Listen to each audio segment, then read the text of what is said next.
Tulsi Gabbard, former Hawaii Congresswoman and a former presidential candidate. Congresswoman, thank you so much for joining us tonight. Thank you.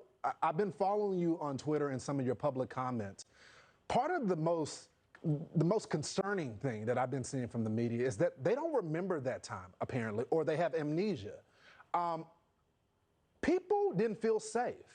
And I'm not advocating for vigilante justice, but when government doesn't do its job, people step up to protect themselves.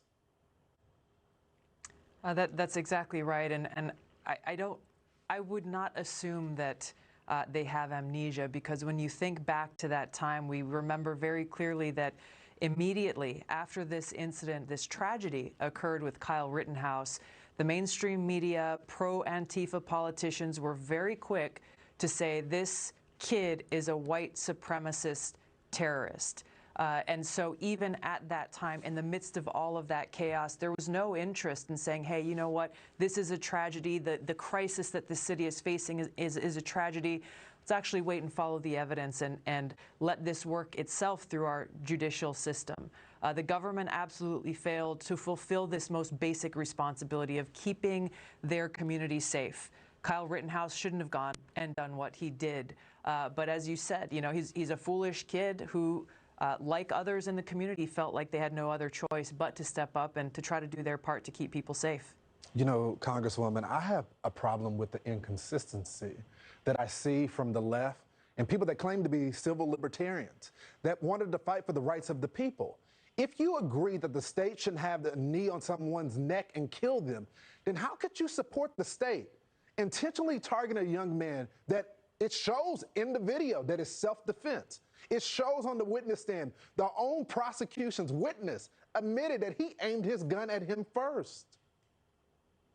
This is the problem here, right? Is that there is no care or interest in evidence or the facts or justice. Really, it's about politics. It's about, hey, are you one of us or are you one of them? Are you on our team or are you the quote unquote enemy? And as we've seen in this example and others, if you're not on our team, then you are a racist, you're a white supremacist, you're a terrorist. And they levy out these allegations really without care, again, for the evidence, facts, or the consequences. And we're seeing the same thing happening here with the judge in this trial. Because of his ringtone being a patriotic song, God Bless the USA, well, obviously they're saying, hey, he's biased towards Kyle Rittenhouse.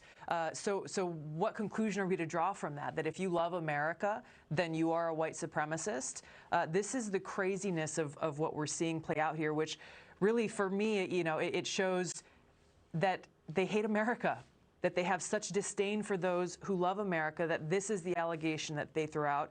And it's especially offensive as we sit here on Veterans Day.